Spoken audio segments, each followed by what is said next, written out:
के अण्णामलाई यांनी राजीनामा दिलाय। भाजपनं अण्णामलाई यांचा राजीनामा स्वीकारलाय। अण्णामलाई नवीन पक्ष स्थापन करण्याची शक्यता त्यामुळे वर्तवली जाते।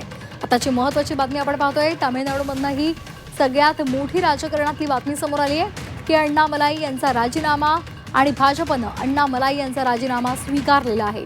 अण्णामलाई नवीन पक्ष स्थापन करण्याची शक्यता वर्तवली जाते।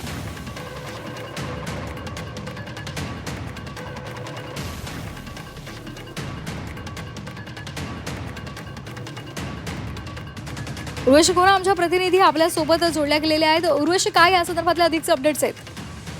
नक्कीच आज आता के अण्णामलाई हे आपल्या नवीन पार्टीची काय घोषणा करणार का यावरती लक्ष आहे, कारण की एक कॉर्डियल एक्झिट अशी अण्णामलाईची झाली, तेच अपेक्षित होती।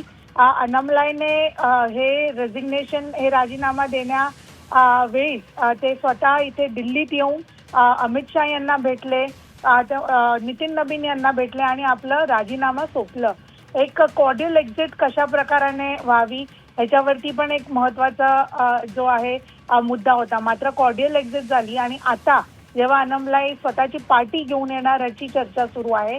नेमकं काय एक अनाउन्समेंट करणार आहे अण्णामलाई यावरती विचार आहे, कारण की ज्या प्रकाराने अण्णामलाईला 2024च्या निवडणुकांमध्ये थोडं साईडलाईन करण्यात आलेलं, 2024 मध्ये त्यांचा ऍक्टिव्ह एक रोल होता आणि त्यानंतर ज्या प्रकाराने साईडलाईन करण्यात आलं आणि त्यांना एक AIADMK बरोबर जे आहे अलायन्स नाही करण्याचा एक जो कॉल होता ते कुठे ना कुठे एक्सेप्ट झालं नाही आणि म्हणून आज जे आहे अण्णामलाई वेगळे झाले। मात्र आता ते काय अनाऊन्स करतायत हे बघणं खूप गरजेचं आहे आणि याने तामिळनाडूच्या पॉलिटिक्समध्ये एक नवीन एरा सुरू होणार ते मात्र नक्की आहे।